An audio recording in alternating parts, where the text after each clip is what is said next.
বন্ধুরা, আজকে আবার চলে আসলাম আপনাদের সাথে নতুন একটা রেসিপি নিয়ে। আজকে আমি পনির দিয়ে তরকা বানাবো। আমি কিভাবে তরকাটি বানাচ্ছি আপনারা দেখতে থাকুন। কড়াইটা গরম হয়ে গেছে, আমি তেল দিয়ে দিচ্ছি। তেল গরম হয়ে গেছে, আমি একটু হালকা ফ্রাই করে নেব।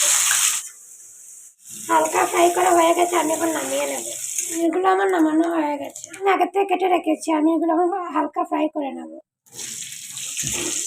এগুলো আমার হালকা ফ্রাই করা হয়ে গেছে, এগুলো আমি নামিয়ে নেব।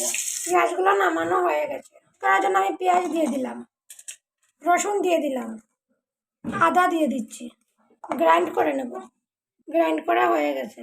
সম্বাসের জন্য শুকনো লঙ্কা দিয়ে দিচ্ছি, তেজপাতা দিয়ে দিচ্ছি, গোটা গরম মশলা দিয়ে দিচ্ছি, পেস্ট করে রাখা মশলাগুলো দিয়ে দিচ্ছি। টমেটোগুলোকেও পেস্ট করে নেব। টমেটোগুলো পেস্ট করা হয়ে গেছে। মশলা দিয়ে দেবো, এখন হলুদ গুঁড়ো দিয়ে দিচ্ছি, জিরের গুঁড়ো দিয়ে দিচ্ছি, ধনিয়া পাউডার দিয়ে দিচ্ছি, লঙ্কা গুঁড়ো দিয়ে দিচ্ছি। ভালো করে ফ্রাই করে নেব। করে রাখা টমেটোগুলোও দিয়ে দিচ্ছি, কাঁচা মটরগুলো দিয়ে দিচ্ছি, স্বাদ মতন লবণ দিয়ে দিচ্ছি।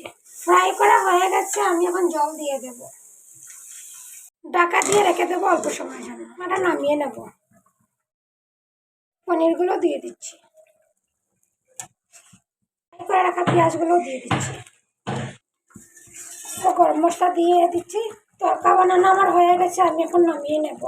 দেখতেই পেয়েছেন আমি কীভাবে তরকাটা বানিয়েছি। যদি তরকা বানানোটা দেখে আপনারা ভালো লাগে থাকে তো প্লিজ লাইক আর সাবস্ক্রাইব করবেন।